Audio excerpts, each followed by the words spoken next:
Most of us fail in life because we're afraid of what everyone around you is thinking. That's 100% truth. Fuck people. One thing you have to learn early in life. I didn't learn this till later on. I don't give a motherfucker. You can't care what anybody thinks about you.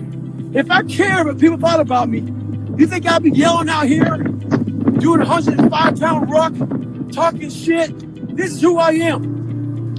Find out who you are and own that motherfucker and tell people to go fuck themselves. I had to stop caring what people thought about me. I realized that everybody's fucked up. That's the one thing I realized. I walked around and I put these people on a fucking pedestal. Everybody was better than me.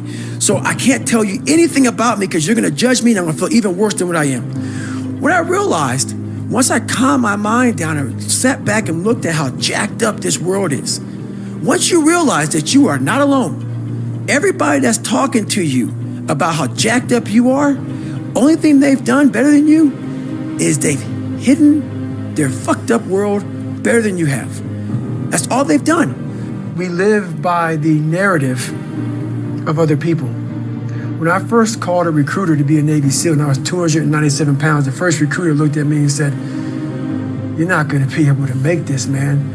So what he was doing was he's projecting his energy on me. He knew he couldn't be a fucking Navy SEAL. So God helped this black guy, because I was only the 36th African American to make it through in over 70 years. How's this black fat guy gonna make it through in my ass? He wouldn't even want to try.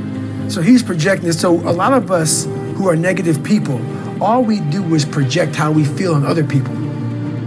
A lot of times I'll be in a 200-mile run or something like that, and I'm all jacked up. Body's broken, mind's broken, spirit's broken.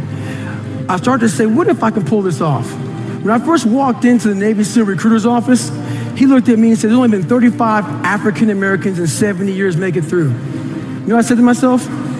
What if I can be the 36th? It's the what if I can pull off a fucking miracle. What if I can become someone that no one thinks I can be? And just me talking about that, I have the hair going up on my arms because it makes me just like, what if? So what happens is there's a lot of negative people walking around the planet Earth who are afraid to try. Because a lot of people are very negative in this world. So we are afraid to fail. Why? I told you, man, you shouldn't even try it, dude. Just chill out, relax. Why are you so crazy? Why are you so obsessed? So all that stuff drives the quitting mind, I call it. The mind wants to quit. The mind's tired. The mind thinks it's very deserving. So the biggest problem in this world is other people, not yourself. It's other people in your head. They are puppet mastering you pretty much on your life. My next door neighbor 2 months ago, she just killed herself. Tons of veterans I know, they killed themselves. I got an email 2 weeks ago from a family member that an 11-year-old boy killed himself from people at school bullying him. One thing about life is that people in life, they're the ultimate puppet masters. They exploit your weakness and they love to walk you around life and own space in your head. One of the biggest ways to cut those strings and walk on your own 2 fucking feet to your own destination in life is to build self-respect, self-esteem, self-discipline, all those things. Stay hard is not just about going to the fucking gym. Stay hard is about going that extra step when you feel like you can't. That's what builds self-esteem and self-respect. Stay hard. Because I realized once I was talking to myself the right way and all this shit wasn't in my mind, wow, I went from this piece of shit kid who thought he was dumb, not successful, insecure, who stuttered when I first saw somebody, to a person who can now do all these things just because I now control my own mind.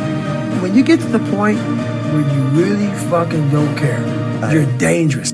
You become very, very dangerous. I'm not saying don't care like, I don't care if I do that. No, when you don't care about other people and how they view you, about how you walk, how you talk, how you dress, where you want to go with your life. With success in life comes more haters. Don't make them hurt your feelings. Use them for fuel. Use them for energy. In times of need, put them on the fucking mental Rolodex in your mind. And when you don't want to do shit, roll through your brain. Pull up that motherfucker that you need. That person who said you couldn't do something. work fast enough, good enough, smart enough, where the fuck it may be. Use it for energy. Instead of killing them with kindness, torch them with fucking success. In life, we have to continue pushing past the odds. Use everything this world has to give you for fuel. Stay hard. You know, growing up, I didn't want to tell anybody I wanted to be in the military. Because why? Some of my black friends, I was afraid of what they think. I was afraid of what other people thought about me. So now, when I go in the military, I didn't know you want to fucking join the military. I didn't tell you because I was afraid of what you thought. Once again, man, you're allowing other people to shackle your mind. It's the worst thing in the world. So when I saw the military uniform when I was growing up, I thought to myself, if I can get that uniform on, I would find honor in wearing the uniform. So not only do I want to be in the military, I want to be in special ops. But I realized to be in special ops, you gotta know how to swim. So I got a how-to book on swimming. The first page was easy. Float. So I went to the pool, tried to float. I sank right down to the bottom. I realized I was negative buoyant as hell. The more I failed, the more my father's words would creep into my mind about how I'm not good enough. All this other bullshit he said to dehumanize me. As time went on, I started realizing the more I didn't quit, the more self-respect I gained. And the power was all mine. In life, it's important to do one thing. Many people will try to dehumanize you. It's up to you to find self-respect and dignity in yourself. You don't need a uniform to have honor. You need to have pride in yourself. Dignity. Stay hard. You have to first accept it before you can fix it. A lot of people walk around, oh man, I'm good. I'm good. No, you're not. You have to accept what you're not. You have to, and people don't want to do that. That's the only way you can fix it. You have to accept it first before you can go on the journey. A lot of folks never even start the journey, man. They never start the journey because they live in this fake life that who they want to be, they act like they are, but they're not because they haven't fixed all this stuff yet. You got to fix this first before we can start our journey in life. So that's why I have them make this list. You fix these problems, now your journey can begin because you no longer care about how people are judging you. When you care more about how someone's judging you, you're going to stay right there. There's no forward momentum. Do you think you could go the other way and maybe become a bit cold if you don't care what anyone thinks? Your fiance, your kids, they're not the people around. Do you not care what they think? See, that's the thing about it. You have to have an understanding of what not caring means. If your fiance and your kids don't believe in you, you can't care what they think. That means you chose the wrong support staff. So that's why a lot of people don't understand one another. Your support staff has to be like, if I want to go out and do whatever it is, my support staff is, my fiance. If she's like, you know what, I don't think that you should be doing that, I have to take it, why? So I can be open-minded. So why are you saying this?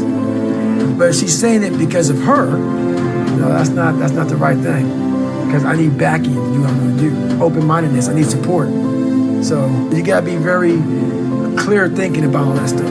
For instance, there's all these things that are on TV, and we have all these news people judging people who fuck up in life.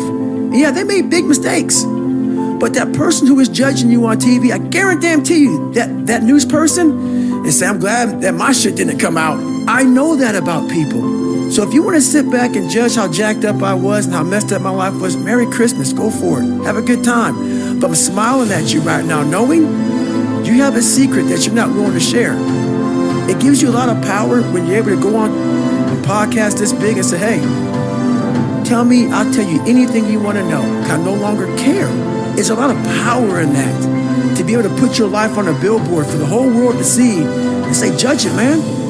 Judge it. Like just me talking about it makes me feel good. And that's another thing about it.